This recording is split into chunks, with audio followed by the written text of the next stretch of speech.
Hello everyone, welcome back to the channel. आज हम शुरू करेंगे अकाउंटिंग की बेसिक टर्म्स। कल हमने अकाउंटिंग कॉन्सेप्ट को जाना था, जिसमें उसकी ऑब्जेक्टिव क्या थे, लिमिटेशन क्या थी, एडवांटेजेस क्या थी, उसके यूजेस क्या थे, अदर पार्टीज़ के लिए उसके बेनिफिट्स क्या थे, वो हमने फर्स्ट वीडियो में कल देखे थे। आज हम सेकंड चैप्टर कर रहे हैं, तो इसके अंदर हम बेसिक टर्म्स देखेंगे जो कि हमेशा अकाउंटिंग में यूज़ होती हैं। It is about me and start करते हैं। असेट्स किसे कहते हैं? फर्स्ट है असेट्स। कोई भी ऐसी चीज़ जो कि बिज़नेस को चलाने के लिए हमें ज़रूरी होती है, जैसे कि लैंड होगी जहाँ पे वर्कर्स को काम करने के लिए रखा जाएगा, मशीनरी होगी, ये हमारी असेट्स हैं।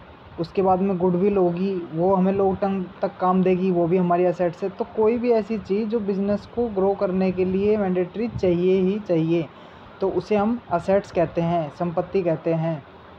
जैसे हम अपने घर में रहते हैं तो वहाँ पे भी हमें रहने के लिए एक मकान चाहिए होता है, तो वो हमारी असेट्स होती हैं। तो इसे हमने 3 पार्ट में डिवाइड कर रखा है असेट्स को।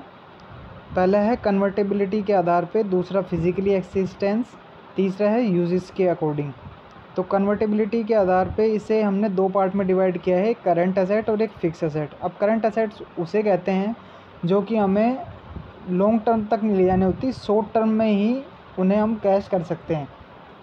जैसे कि बिना बिका हुआ माल, देनदार और प्राय विपत्र बैंक का शेष, जो बैंक बैलेंस बच जाता है हमारे पास में, बिना बिका हुआ माल बच जाता है, वो हमारी करंट असेट्स हो जाती हैं।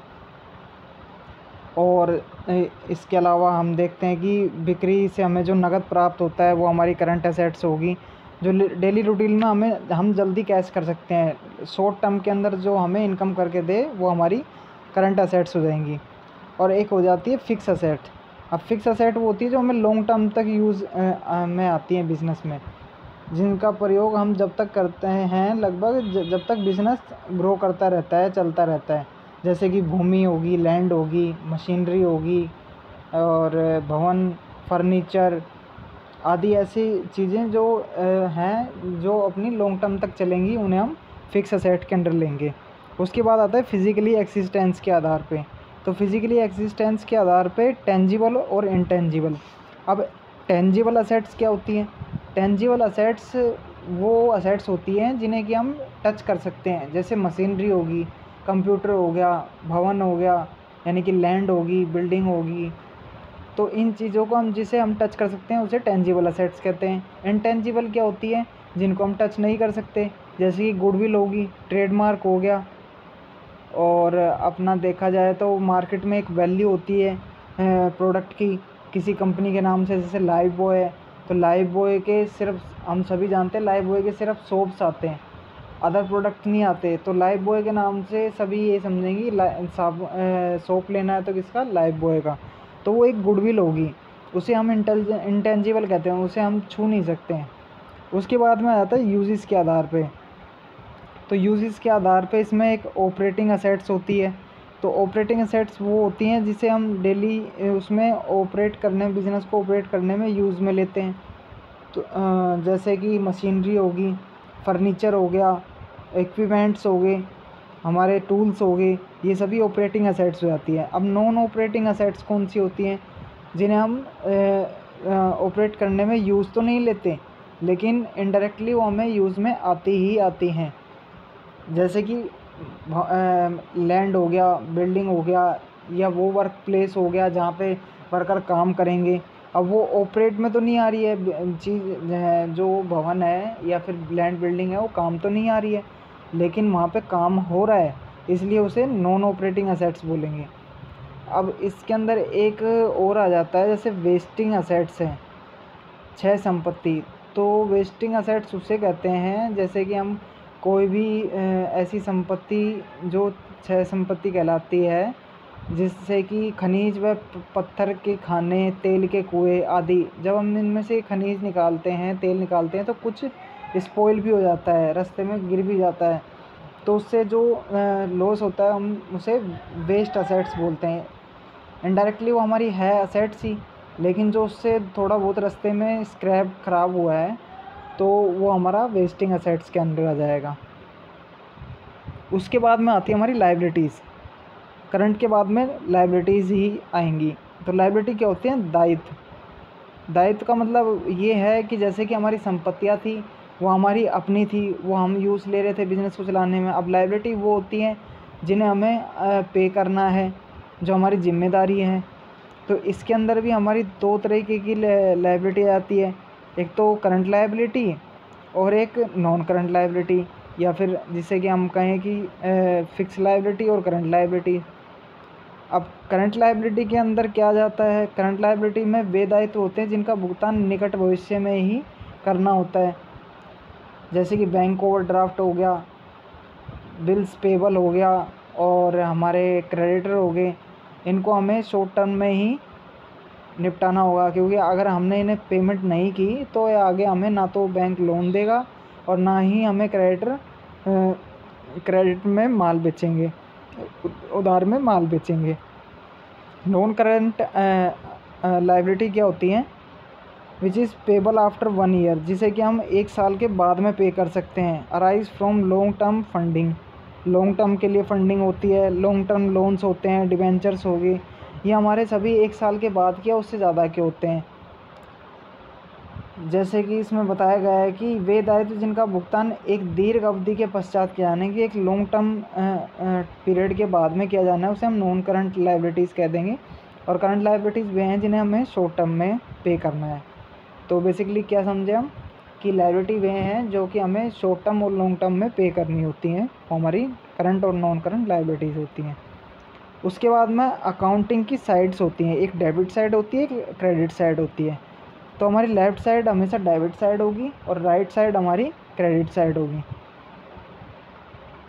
उसके बाद में आ जाता है रिवेन्यू। अब रिवेन्यू क्या है? ऐसी कोई भी इनकम जो कि हमारी कैपिटल को इंक्रीज़ करे, उसे हम रिवेन्यू कहते हैं।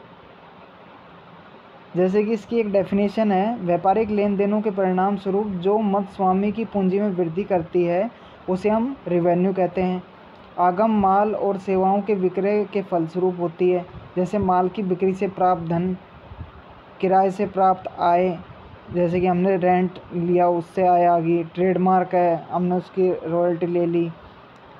तो उन सभी चीज़ों से जो भी इनकम आ रही है, इन्वेस्टमेंट की है उससे हमें कोई इंटरेस्ट आ रहा है, हमने कोई बिज़नेस ग्रो कर रहा है उससे हमें जो प्रॉफिट हो रहा है उससे हमें इनकम हो रही है, हमने कोई स्ट्रेटजी ऐसी प्लान की हमें शॉर्ट टर्म में ही उसका बेनिफिट मिला तो उससे हमें जो इनकम हुई, मार्केटिंग के थ्रू हमें जो इनकम हुई वो हमारी रेवेन्यू होगी, ट्रेडमार्क से हमारी जो इनकम हुई, और उसके बाद में मैनेजमेंट सिस्टम से जो ऑपरेट करता है, इनोवेशन से हमें जो इनकम हुई, वो सभी ऐसी कोई भी चीज़ जो कैपिटल में इंक्रीमेंट करेगी उसे हम रेवेन्यू कहते हैं।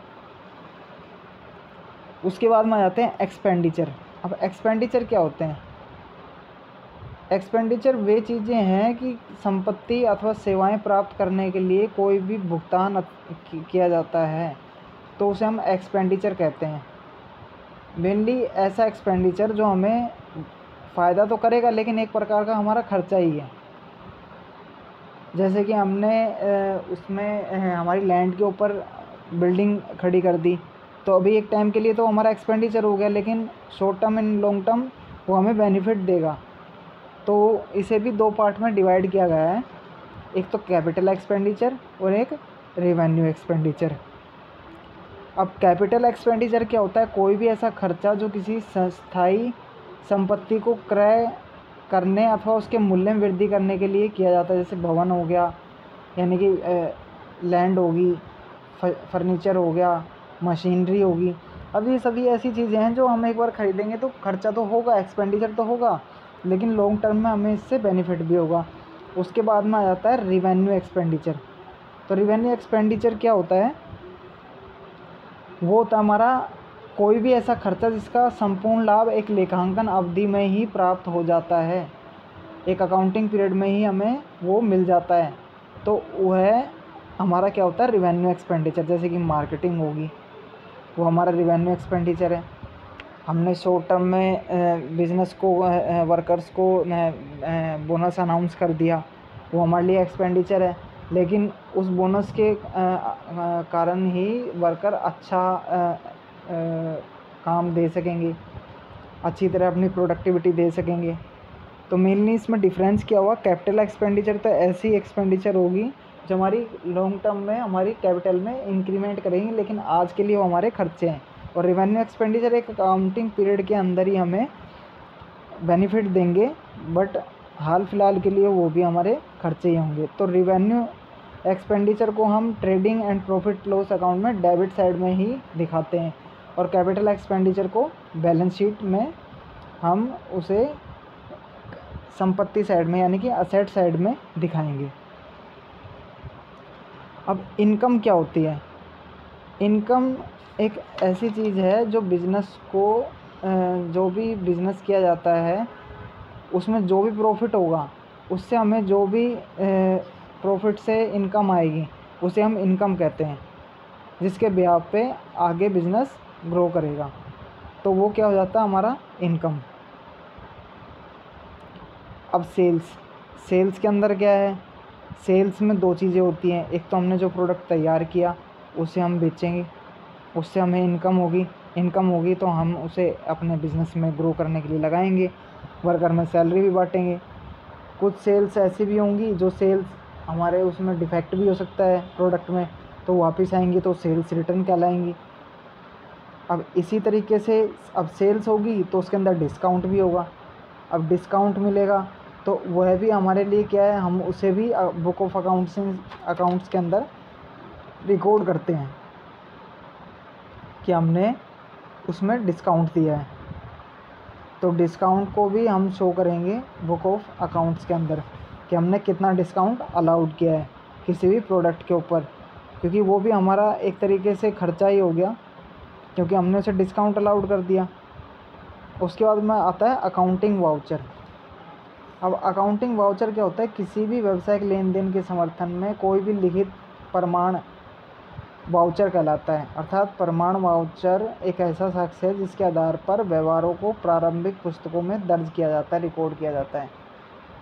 जैसे हमने कोई भी सेल करी या परचेज़ करी तो हमने पहले उसे वाउचर के अंदर लिख लिया, उसके बाद में हम उसे उसके बुक ऑफ अकाउंट्स के अंदर रिकॉर्ड कर देंगे।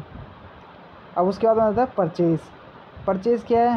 हमें बिज़नेस चलाना है तो उसमें हमें कुछ इक्विपमेंट्स की, कुछ मशीन की, लैंड की, बिल्डिंग की, फर्नीचर की और भी इक्विपमेंट्स होती है, स्टेशनरी वगैरह होती है, उसकी हमें ज़रूरत होती है, तो उसके लिए हम परचेज़ करेंगे। अब वो क्या हमारे लॉन्ग टर्म में हमें बेनिफिट करेंगे, लेकिन अभी के लिए हमारे खर्चे हो जाएंगे। तो परचेज़ को पहले परचेज़ ऑर्डर के थ्रू हम भेजते हैं, फिर परचेज़ करते हैं और फिर उन्हें बुक ऑफ परचेज़ में रिकॉर्ड करते हैं। उसके बाद में आ जाते हैं एक्सपेंसेस। अब एक्सपेंसेस क्या है? बिज़नेस जब चलेगा तो कुछ एक्सपेंस भी होंगे, कुछ खर्चे भी होंगे। जैसे हमने बैंक से लोन लिया है तो उसे इंटरेस्ट भी पे करना पड़ेगा। अगर इन्वेस्टर से हमने इन्वेस्टमेंट ली है तो उन्हें भी कुछ रिटर्न पे करना है, वर्कर्स को सैलरी भी देनी है, इलेक्ट्रिसिटी का बिल भी पे करना है, लैंड अगर हमने कोई रेंट पे ले रखी है तो उसके रेंट भी पे करना पड़ेगा। तो ये सब चीज़ें हमारी एक्सपेंसेस के अंदर आ जाती है। उसके बाद है ड्राइंग का मीनिंग क्या है? Mainly in accounting drawing means anything withdrawal by the owner from the business in cash और इन काइंड। मतलब कैश या उसके रूप में कुछ भी पैसा निकालना या चीज़ें अपने यूज़ के लिए यूज़ करना ओनर के द्वारा, वो क्या कहलाएगी? ड्राइंग।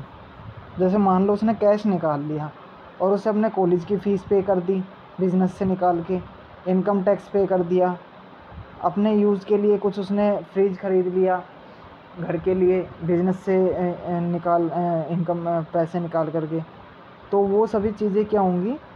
वो हमारी इनकम के अंदर नहीं आएंगी। वो इनकम जो हम यूज़ कर रहे हैं बिज़नेस की, वो हमारी ड्राइंग के अंदर आ जाएगी कि ओनर ने ड्राइंग का यूज़ किया। उसके बाद में आता है टाइप ऑफ एंट्रीज़ किस किस टाइप की होती हैं? अब एंट्रीज मेनली हम उन चीज़ों की करते हैं, जो भी बिज़नेस की ट्रांजैक्शन होगी उसकी हम एंट्री करेंगे, रिकॉर्ड करेंगे। तो उसके अंदर हम सबसे पहले तो ट्रांजैक्शन जो भी हुई है उसकी एंट्री करेंगे। उसके बाद में रिवर्सिंग, कोई भी हमारा माल रिवर्स हुआ है या हमने रिवर्स किया है उसकी एंट्री करेंगे। कंपाउंड एंट्री करेंगे, हमने कोई भी डिस्काउंट अलाउड कर दिया है या फिर हमने एक साथ कोई भी परचेज़ करी है एक ही सेलर से, तो उसकी हम कंपाउंड एंट्री करेंगे। उसके बाद में क्लोजिंग एंट्री है। क्लोजिंग एंट्री हम जैसे ही ईयर एंड होता है तो उसके बाद में हमारे पास क्या क्या स्टॉक बचा है, तो उसके लिए हम क्लोजिंग एंट्री करेंगे। एडजस्टमेंट एंट्रीज़ होती हैं कि हमने कोई 1-2 रुपये की ऊपर नीचे हो रहा है तो उसके लिए हम एडजस्टमेंट की एंट्री करेंगे। हमने कोई डिस्काउंट अलाउड कर दिया तो उसके लिए एडजस्टमेंट एंट्री करेंगे। अब क्या होता है, एक बिज़नेस ट्रांजैक्शन जो कि सबसे मेन पार्ट है हमारे अकाउंटिंग में। तो इसके अंदर क्या होता है, कुछ हम बैंक से लोन लेंगे तो उसे इंटरेस्ट भी पे करना होता है बिजनेस ट्रांजैक्शन में। कैश सेल ऑफ गुड्स होता है, हमने कोई भी गुड्स है वो सेल किया है कैश के अंदर तो हमें शॉर्ट टर्म में ही हमें इनकम मिल गई। बैंक से लोन ले लिया, rent, electricity bill, premises paid करे हैं, purchase goods from vendor, credit base, उधार में माल ख़रीदा है वेंडर से। तो ये सभी क्या है, बिज़नेस की ट्रांजैक्शन है, इनके बिना बिज़नेस ग्रो नहीं कर सकता। अब प्रॉफिट क्या है, प्रॉफिट सबसे मेन पार्ट है बिज़नेस के अंदर। तो प्रॉफिट जो भी हमें बिज़नेस करते हैं उसके अंदर हम जो भी प्रोडक्ट तैयार करते हैं तो उसे हम जब सेल करेंगे तो उसमें हम अपना एक मार्जिन रखते हैं जिससे कि हमें प्रॉफिट हो सके। मान लीजिए कि हमने किसी भी कोई प्रोडक्ट बनाया और उसे 500 रुपये उसमें लागत आई, 600 रुपये में हमें उसे बेच के हमने उस पर 100 रुपये लाभ कमा लिया, तो हमारा क्या हो गया, प्रॉफिट हो गया। अगर प्रॉफिट होगा तभी कंपनी ग्रो करेगी, अदरवाइज़ बिज़नेस ग्रो नहीं करेगा, वो बंद हो जाएगा। अब लॉस क्या है, मान लीजिए हमारी असेट्स हमारी कम हो जाती हैं और हमारी लायबिलिटीज़ ज़्यादा हो जाती हैं।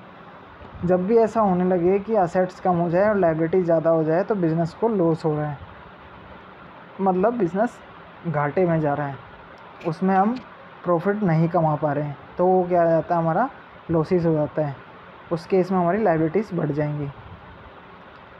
अब एक होता है स्टॉक, मतलब स्टॉक वो होता है कि हमारे पास में हाल फिलहाल में हमारे बिज़नेस के अंडर कितना स्टॉक हमारे पास है, तो उसे उसका रिकॉर्ड मेंटेन करके हम रखते हैं कि कितना हमने माल सेल कर दिया, कितना हमने वेंडर से रिसीव किया है और कितना अभी हमारे पास हाल फिलहाल में बचा है, तो उसे हम कहते हैं स्टॉक।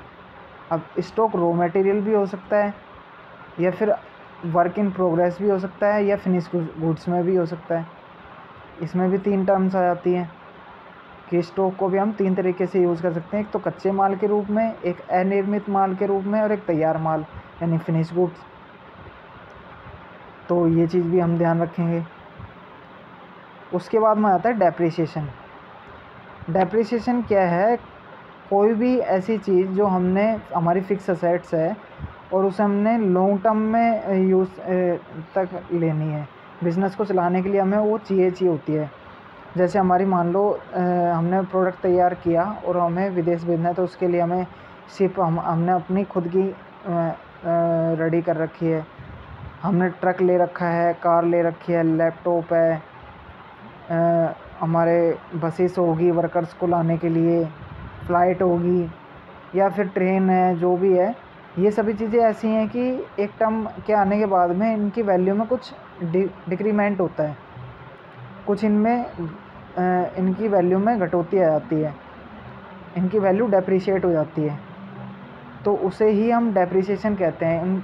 अब डेप्रिसिएशन को मेंटेन कैसे करेंगे, बेसिकली बुक ऑफ अकाउंट्स में जब तक उस चीज़ का हम यूज़ कर रहे हैं तो उसे उसी वैल्यू पे हम रिकॉर्ड करेंगे जिस वैल्यू पे हमने ख़रीदा था।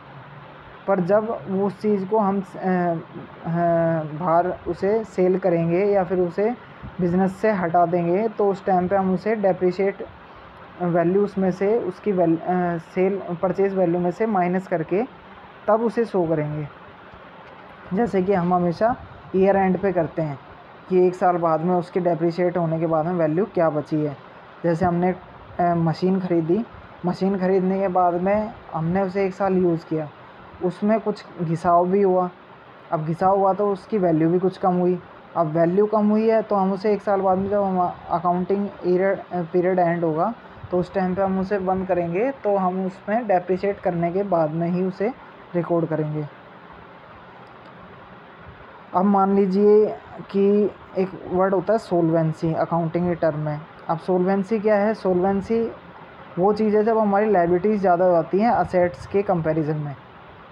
उस टाइम पे हमें हमारा बिज़नेस क्या होता है, अगर हम किसी की लायबिलिटी पे नहीं कर रहे हैं तो कोर्ट हमें समन जारी कर देगा और हमारी जो भी असेट्स हैं उन्हें बेच करके लायबिलिटीज़ को पे किया जाएगा। अगर हमारी बुक ऑफ अकाउंट्स अच्छे से मेंटेन है तो कोर्ट भी इसमें हेल्प करेगा, तो इसके अंदर जितनी भी हमारी एसेट्स होंगी उसे लायबिलिटीज़ को पे किया जाएगा। अब आ जाता है डेब्ट्स। अब गुड डेब्ट और बैड डेब्ट क्या होते हैं? हमने किसी को भी उधार में माल बेचा तो हमारे लिए वो क्या है? डेटर। अब इसके अंदर भी डेटर 2 तरीके के आते हैं, एक गुड डेब्ट होते हैं और एक बैड डेब्ट होते हैं। अब गुड डेब्ट क्या होते हैं? गुड डेब्ट वो होते हैं, वो डेटर होते हैं जिन्हें हमने उधार में माल बेचा, जो कि हमें उनकी क्रेडिट वैल्यू अच्छी है, वो अपना बिज़नेस से अच्छा इनकम कर रहे हैं और हमें उम्मीद है कि उनसे जल्दी हमें पैसा मिल जाएगा और वो पीरियड बाय पीरियड हमें अपने टाइम टू टाइम पैसा देते रहते हैं, तो उसे गुड डेब्ट बोलते हैं। अब बैड डेब्ट वो होते हैं कि हमने उन्हें माल तो सेल कर दिया है लेकिन उनका बिज़नेस क्रैश कर गया है, वो सोल्वेंट हो गए, इंसॉल्वेंट हो गए, तो हमें उनसे पैसा नहीं मिलेगा, तो वो हमारे लिए क्या हो गए? बैड डेब्ट हो गए, मतलब वो हमारा नुकसान हो गया, वो हमें पैसा नहीं मिलेगा। तो ये सारी चीज़ें अकाउंटिंग की टर्म में यूज़ की जाती हैं, इसके बिहाफ पे ही अकाउंटिंग को आगे बढ़ा जा सकता है। तो इन सभी अकाउंटिंग टर्म को जानने के बाद में हम समझ गए कि हम एक्सपेंडिचर क्या होता है। एक्सपेंडिचर के अंदर कैपिटल एक्सपेंडिचर होता है, रिवेन्यू एक्सपेंडिचर होता है, फिर उसके बाद में हमारे पास में असेट्स होती है। असेट के अंदर भी हमारी टेंजिबल, इंटेंजिबल और उसके अंदर हमारी फिक्स असेट्स, करंट असेट्स आ जाती हैं। फिर हमारे बिल्स रिसीवेबल, बिल्स पेबल आ जाते हैं, स्टॉक आ जाता है, सेल है, परचेज़ रिटर्न्स है, क्रेडिटर है, डेबिट है, गेन, प्रॉफिट, लॉस, ये सब चीज़ें हमारी इसके अंदर आ जाती हैं। तो थैंक्स फॉर वॉचिंग। आगे हम नेक्स्ट चैप्टर करेंगे। तो ये वीडियो आपको कैसी लगी इसके बारे में ज़रूर कमेंट बॉक्स में लिखें। कोई भी डाउट हो, कोई भी क्वारी हो तो ज़रूर हमें कमेंट्स बॉक्स में लिख के बताएं। Thanks for watching.